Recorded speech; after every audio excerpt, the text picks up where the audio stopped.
My name is Vera Castellanos, and I spent 17 years building the digital fortress that protected Aldrich Financial Group. I wasn't the loudest person in the room. I didn't wear expensive suits or talk about disruption over craft cocktails. I just did my job, which was keeping $300 million in daily transactions safe from people who wanted to steal them. The server room was my cathedral. The firewall logs were my scripture. I knew every vulnerability, every patch, every backdoor that had ever been attempted against our systems. I was 52 years old, and I had calluses on my soul from fighting digital wars that nobody else even knew were happening. My security protocols were old-fashioned, sure. Manual checks. Air-gapped backups. Triple authentication for sensitive files. The kind of stuff that made younger engineers roll their eyes and mutter about efficiency. But here's what mattered: in 17 years, we had never been breached. Not once. Not even close. That record ended exactly 48 hours after Marcus Webb became our CTO. Marcus arrived on a Monday morning in September with a smile that belonged in a toothpaste commercial and a resume that read like a tech bro fantasy novel. Stanford MBA. Former VP at a Silicon Valley startup that had been acquired for $200 million. He wore limited edition sneakers that cost more than my monthly mortgage payment and carried a tablet everywhere like it was a religious artifact. The CEO introduced him at the all-hands meeting with the kind of enthusiasm usually reserved for lottery winners. Marcus stood at the podium and talked about transformation, innovation, and breaking down silos. He used the phrase legacy thinking 4 times in 10 minutes. Each time, his eyes drifted toward the back of the room where I sat with my coffee and my skepticism. After the meeting, he made a point of finding me. His handshake was firm and rehearsed, the kind of grip taught in leadership seminars. Vera, right? Head of cybersecurity? I nodded. I've been reviewing the infrastructure. We should talk. The talk happened 2 days later in his glass-walled office that still smelled like new carpet and ambition. Marcus had 3 monitors arranged in a perfect arc, all displaying dashboards with colorful graphs that probably meant something to someone. Your security model is interesting, he began, which was executive speak for problematic. It's comprehensive, sure, but it's incredibly resource-intensive. Manual verification for every wire transfer over $50,000? Physical backup drives that get stored off-site? Vera, we're not guarding nuclear codes here. I kept my face neutral. We're guarding people's retirement accounts, their mortgages, their children's college funds. That feels pretty nuclear to me. He laughed, but it wasn't mean. It was worse. It was patronizing. I get it. You built this system when threats were different. But the landscape has evolved. We have AI-driven threat detection now. Machine learning algorithms that spot anomalies in microseconds. We don't need human gatekeepers anymore. We need automation. I explained it to him slowly, like I was defusing a bomb, which in a way, I was. Marcus, automated systems are excellent for known threats. They recognize patterns. But the sophisticated attacks, the ones that cost companies everything, they don't follow patterns. They exploit assumptions. They wait. They learn. That's why we need human eyes. He nodded along, but I could tell he wasn't listening. He was waiting for his turn to talk. Here's the thing, Vera. The board hired me specifically to modernize our operations. Our current security costs are eating into our competitive edge. Your department's budget is twice the industry average for a firm our size. There it was. The real reason. Not security. Not safety. Money. You know what else is twice the industry average? I asked. Our client retention rate. People trust us because we've never lost their data. That trust took 17 years to build. It can vanish in 17 seconds. Marcus smiled. Then we'll make sure that doesn't happen. Trust the process, Vera. The email arrived the next morning with the subject line Security Infrastructure Modernization Initiative. Marcus had CC'd the entire executive team, which meant this wasn't a proposal. It was a decree. The plan was laid out in bullet points with aggressive timelines. Migrate all authentication to cloud-based single sign-on within 2 weeks. Replace manual transaction reviews with AI-powered anomaly detection. Eliminate physical backup protocols in favor of encrypted cloud storage. Reduce cybersecurity staff by 40% to align with industry standards.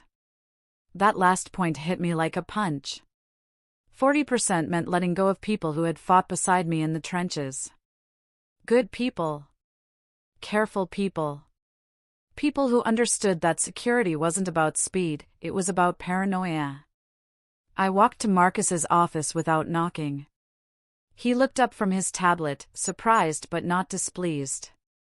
Vera. I was hoping you'd come by. This timeline is insane, I said, dropping a printed copy of his email on his desk. 2 weeks to migrate our entire authentication infrastructure? Marcus stood up, straightening his designer sweater. It's aggressive, I'll grant you that. But we have excellent contractors lined up. They've done this migration for 6 other financial institutions. It's practically turnkey. Those other institutions, I said slowly. Did any of them handle high-net-worth estate accounts? Did any of them manage trust funds for federal judges and sitting senators? His expression flickered. Just for a second. That's exactly why we need better security, Vera. Our current system is too visible. Too many human touchpoints means too many potential leaks. The new system will be invisible. Seamless. Hack-proof. Nothing is hack-proof, I said. That's the first thing they teach you in security school. The second thing they teach you is that the moment you think you're unhackable, you're already compromised. Marcus walked around his desk, invading my space in that aggressive way some executives mistake for charisma. The board approved this, Vera. The budget is allocated. The contracts are signed. This is happening. The question is whether you're going to be part of the solution or part of the problem. I should have quit right then. Should have walked out with my dignity intact and let Marcus learn his lesson the hard way. But I had 17 years invested in Aldrich Financial. I had relationships with our clients, some of whom trusted me personally with their security concerns. I had a team of engineers who depended on their jobs to pay mortgages and support families. So instead of quitting, I tried to build a firewall around the damage. I requested a meeting with the CEO, Eleanor Vance. She was a sharp woman in her 60s who had built Aldrich from a regional firm into a national player. She listened to my concerns while reviewing Marcus's proposal on her computer screen. Vera, I understand your hesitation, she said finally. Change is uncomfortable, especially when you've built something you're proud of. But Marcus comes highly recommended. His track record speaks for itself. His last company had a data breach 6 months after the acquisition, I said. It was buried in the tech press, but it happened. Customer emails and payment information. 50,000 records. Eleanor's expression hardened slightly. That was after he left. You can't blame him for his successor's failures. Can't I? I leaned forward. He built the infrastructure that failed. He created the vulnerabilities, even if he wasn't there when they got exploited. That's exactly what I'm trying to prevent here. She closed her laptop with a definitive click. Vera, you've done exceptional work for this company. Nobody is questioning your contributions. But we hired Marcus to prepare us for the next phase of growth. That requires some creative destruction. I need you to trust the process. There was that phrase again. Trust the process. The battle cry of people who had never been in an actual battle. I left Eleanor's office knowing I had lost. The machine was in motion, and I was just an obstacle to be moved aside or run over. I had one choice left. Document everything. If this was going to be a disaster, I was going to make sure there was a clear record of who saw it coming. The migration began on a Wednesday. Marcus brought in a team from Tech Vanguard Solutions, a consulting firm specializing in rapid digital transformation. They were young, confident, and terrifyingly fast. They moved through our systems like locusts, ripping out protocols that had taken years to perfect and replacing them with sleek, automated solutions. I watched from the sidelines, now officially relegated to advisory status. My team had been cut from 12 people to 7. The ones who remained looked at me with betrayal in their eyes, like I should have fought harder. Maybe I should have. The new single sign-on system went live on Friday afternoon. Marcus sent a company-wide email celebrating the seamless transition. Zero downtime. Enhanced user experience. Revolutionary security. I spent that weekend at home, staring at my personal laptop, monitoring the company systems through the emergency backdoor access I still technically had. Everything looked fine. Too fine. The logs were clean. Almost suspiciously clean. But I had no evidence. Just a feeling. Just 17 years of instinct screaming that something was wrong. Monday morning started normally. I arrived at 7, made my coffee, and settled into my newly reduced workspace. My old office had been reassigned to one of Marcus's consultants. I now had a desk in the open floor plan, surrounded by the cheerful chaos of the marketing department. At 9:15, my phone buzzed. It was Liam, one of my remaining team members, a quiet analyst who specialized in transaction monitoring. Vera, can you look at something? The new AI system flagged a wire transfer as suspicious, but then it auto-cleared it. That's not supposed to happen. I pulled up my access. The transaction was for $78,000, transferring from a trust account to an overseas bank in the Cayman Islands. The AI had noted the unusual destination but had approved it anyway based on what the log called historical pattern recognition. What historical pattern? I asked Liam. This account has never sent money to the Caymans. That's what I thought. But when I tried to flag it for manual review, the system said I didn't have authorization.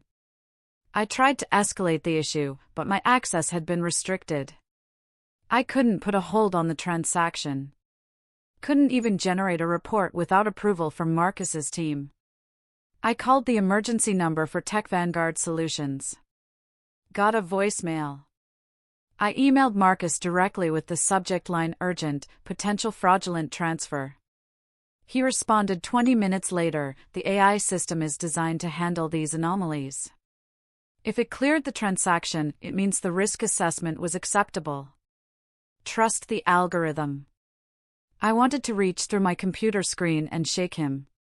Instead, I did something that could have gotten me fired. I used my emergency backdoor to access the raw transaction logs, the unfiltered data that sat beneath the pretty dashboards. What I found made my blood freeze. The $78,000 transfer wasn't alone. There were 6 other transactions, all to different offshore accounts, all flagged and then auto-cleared by the AI system. Total value, $412,000. All initiated within the last 90 minutes. All from high-value trust accounts. I printed everything. Every log, every transaction detail, every algorithmic decision point. Then I marched straight to Marcus's office. His assistant tried to stop me, but I walked past her like she was invisible. Marcus was in a video conference, his face projected on the large monitor behind him. I didn't care. We have a breach, I said. Active, ongoing, right now. Marcus muted his call, irritation flashing across his face. Vera, I'm in the middle of something. Can this wait? $400,000 has been stolen in the last 2 hours. No, it cannot wait. That got his attention. He unmuted his call, made quick apologies, and ended it. Show me. I spread the printouts across his pristine desk. Look. 7 transactions. All to offshore accounts. All flagged by the AI system as suspicious. And all auto-cleared anyway. Marcus studied the papers, his confidence wavering for the first time since I'd met him. This has to be a mistake. The system wouldn't approve fraudulent transfers. It's designed to learn from legitimate patterns. It's learning from poisoned data, I said. Someone has been training your AI system to recognize theft as normal activity. They've been feeding it small, clean transactions that look exactly like these, teaching it that this pattern is acceptable. Now they're executing the real attack. Marcus picked up his phone. Get me Tech Vanguard. Now. While he waited on hold, I kept talking. We need to shut down all outgoing wire transfers immediately. Manual review only until we can figure out how deep this goes. We can't just shut down wire transfers, Marcus said. We process $15 million a day. Our clients will panic. They'll panic more when their money is gone. Marcus finally got through to Tech Vanguard. The conversation was tense, technical, full of jargon that was meant to sound reassuring but mostly sounded like excuses. The consultant on the other end kept saying things like within normal parameters and algorithmic learning curve. I watched Marcus's face as he listened. Watched the color drain from his cheeks. Watched the reality sink in. When he hung up, he looked at me with something I hadn't seen before. Fear. They're saying it's a calibration issue, Marcus said quietly. They can push a patch by end of business today. End of business? I couldn't believe what I was hearing. Marcus, in 6 hours, they could drain 50 accounts. We're talking millions. What do you want me to do, Vera? Shut down the entire system? Tell our clients we can't process their transactions because we might have a security problem? We don't might have a problem. We have a problem. Right now. Active. Marcus ran his hands through his perfectly styled hair, destroying it. If we shut down, if we admit there's a breach, our reputation is finished. Eleanor will have both our heads. The board will demand resignations. The regulators will crawl so far up our operations we'll never see daylight again. And there it was. The real calculation. Not protecting the clients. Not stopping the theft. Protecting himself. Protecting his reputation. Protecting the illusion that his modernization plan had been brilliant instead of catastrophic. I stood up. Then I'm going to Eleanor directly. With or without you. Eleanor's office was on the executive floor, behind double doors that required biometric clearance I no longer had. I convinced her assistant it was an emergency. She gave me 5 minutes. I used 4. I laid out everything. The suspicious transactions. The AI system's failures. The ongoing theft that was happening while we stood there talking. Eleanor listened with the kind of stillness that comes from years of making decisions where millions of dollars hung in the balance. How much have we lost? She asked. 412,000 confirmed. But I think that's just the beginning. If I'm right about how they've compromised the AI, this could be the test run. The real attack could be much bigger. She picked up her phone. Get Marcus Webb up here immediately. And get our legal counsel on standby. While we waited, I pulled up the transaction logs on Eleanor's computer. 2 more suspicious transfers had cleared in the last 10 minutes. One for 93,000. One for 105,000. It's accelerating, I said. They know we're noticing. They're grabbing what they can before we shut them down. Marcus arrived looking like he'd aged 5 years in the last hour. Eleanor didn't waste time with pleasantries. Is what Vera is telling me accurate? Do we have an active breach? Marcus hesitated, and in that hesitation, I saw his career flash before his eyes. We have some anomalous transactions that the new system is handling according to protocol. Tech Vanguard assures me it's a calibration issue that will be resolved by this evening. Calibration issue, Eleanor repeated, her voice flat. Is that what we're calling theft now? We don't know it's theft, Marcus protested. These could be legitimate transactions that just look suspicious because the AI is still learning our clients' patterns. I pulled up another screen. Then explain this. Account holder, Bernard Whitmore. 84 years old. Retired federal prosecutor. His account just sent $200,000 to a cryptocurrency exchange in Estonia.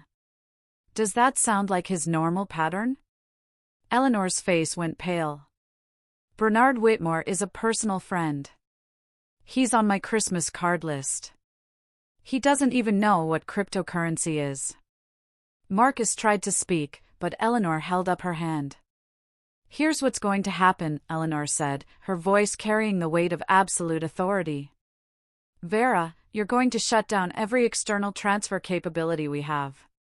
Wire transfers, ACH, everything. I don't care if it's inconvenient. I don't care if clients complain. Nobody's money leaves this building until we know exactly what's happening. Marcus started to object, but Eleanor cut him off with a look. Marcus, you're going to call Tech Vanguard and tell them they have 2 hours to get their senior security team in this building. Not consultants. Not account managers. The people who actually built this system. And you're going to give Vera full administrative access to everything. No restrictions. Eleanor, I don't care what you think. This is my company. These are my clients. And right now, the only person in this building I trust to fix this problem is the person who tried to stop it from happening in the first place. I felt a surge of vindication, but it was poisoned by the situation. Being right about a disaster doesn't make the disaster any less real. Shutting down the transfer systems was like performing surgery on a moving train. Every account, every pending transaction, every automated payment had to be frozen without losing the data or corrupting the records. Liam and the remaining team members worked with me, their fingers flying across keyboards while Marcus paced behind us like a ghost. The Tech Vanguard team arrived 90 minutes later. 3 people in expensive casual wear who looked like they'd been pulled out of a very different meeting. Their lead consultant, a woman named Patricia, reviewed our findings with increasing horror. This is sophisticated, she admitted, studying the transaction patterns. They didn't just hack your system. They hacked the AI itself. They've been training it for weeks, probably months, to recognize their theft pattern as legitimate behavior. How is that possible? Eleanor demanded. We had security. We had firewalls. Patricia glanced at Marcus, then back at Eleanor. Your previous security model had multiple verification layers. Human checkpoints. The AI couldn't learn bad behavior because humans kept correcting it. But when you removed those checkpoints, you removed the guardrails. The AI became trainable. The full scope of the breach took 6 hours to map. It wasn't just the transactions we'd caught. There had been dozens of smaller test runs over the past 3 weeks, tiny transfers that the AI had flagged and cleared, teaching it that this behavior was normal. The attackers had been patient, methodical, brilliant. They'd understood exactly how Marcus's new system worked and had exploited its greatest weakness: it trusted its own learning. The final tally came in at 11 o'clock that night. $40 million. Transferred to 237 different accounts across 19 countries. Some of it we might recover through international cooperation and legal channels. Most of it was gone. Vanished into the digital ghost network of cryptocurrency exchanges and offshore banks that existed specifically to make money disappear. Eleanor stood in the conference room, surrounded by lawyers, FBI agents, and banking regulators who had descended on us like carrion birds. She looked at Marcus. You're fired. Security will escort you out. Expect to hear from our legal team regarding your liability in this matter." Marcus didn't fight. He just nodded and walked out, his expensive sneakers squeaking on the polished floor. The FBI agent in charge, a tired-looking woman named Agent Kowalski, pulled me aside. "Ms. Castellanos, we're going to need detailed documentation of your security protocols. Both the old system and the new one. Everything you flagged, everything you warned about. This is going to be a long investigation." I handed her a thick folder I'd prepared. "Everything's in here. Emails, meeting notes, system logs." I documented every objection I raised to the new system. She flipped through it, impressed. "You knew this was coming." "I knew something was coming. I just didn't know when or how bad it would be." Agent Kowalski closed the folder. "The fact that you saw it coming might be the only thing that saves this company. If you'd been negligent, if you'd gone along with it, the regulators would shut you down. But you fought. You documented. You tried to stop it. That matters." It should have felt like a victory, but $40 million had been stolen on my watch. People's retirement accounts. College funds. Life savings. The fact that I'd predicted the disaster didn't undo the disaster. The news broke the next morning. Financial Times ran the headline first: "Aldrich Financial Group suffers massive data breach, $40 million stolen." Within hours, it was everywhere. Cable news. Financial blogs. Twitter trending. Our stock price, which had been climbing steadily under Eleanor's leadership, dropped 18% before trading was halted. The office became a fortress. Security guards at every entrance. FBI agents interviewing staff in conference rooms. Reporters camped outside with cameras. I spent 3 days being questioned by federal investigators, banking regulators, and our own legal team. They wanted to know everything. Every detail of the old security system. Every warning I'd given about the new one. Every conversation with Marcus. It was exhausting and humiliating and necessary. On the 4th day, Eleanor called me into her office. She looked like she'd aged a decade. "Vera, I owe you an apology. I should have listened to you. I should have trusted your expertise over Marcus's promises." "Apologies don't bring back $40 million, I said, more harshly than I intended. Eleanor nodded. "No. They don't. But this does." She slid a document across her desk. It was a contract. Chief Information Security Officer. Reporting directly to the CEO. Complete authority over all cybersecurity decisions. Budget approval. Hiring authority. And a salary that was almost triple what I'd been making. "I can't make Marcus's mistake again," Eleanor said. "I can't hire people who sound good in boardrooms but don't understand the actual work. I need someone who knows how to protect this company. Someone who isn't afraid to tell me no when I'm wrong." I read through the contract carefully. It was everything I'd wanted, offered in the worst possible circumstances. "What about the clients? Are they staying with us?" Eleanor's expression darkened. "We've lost 37 accounts so far. High net worth clients who can't afford the reputation risk. But most are staying, at least for now. They want to see how we handle the recovery. They want to see if we're serious about fixing this." "And are we?" I asked. "Serious?" Eleanor met my eyes. "I built this company over 30 years. I'm not going to let one catastrophic mistake destroy it. We're going to rebuild the security infrastructure from the ground up. We're going to make this right. But I can't do it without you." I signed the contract. Not because I forgave Eleanor for not listening to me in the first place. Not because a bigger salary made up for the nightmare of the breach. I signed it because walking away would mean letting Marcus's disaster be the final word on my career. I signed it because the clients who stayed deserved someone who would actually protect them. And I signed it because somewhere out there, the people who had stolen $40 million were probably celebrating their victory. I wanted them to know their celebration was premature. The rebuilding took months. We brought back the manual verification systems. We implemented multi-factor authentication that actually meant something. We created human checkpoints at every critical junction. We hired new staff, people who understood that security wasn't about convenience or speed. It was about paranoia. Necessary, justified paranoia. The FBI eventually traced some of the stolen money to a sophisticated criminal network operating out of Eastern Europe.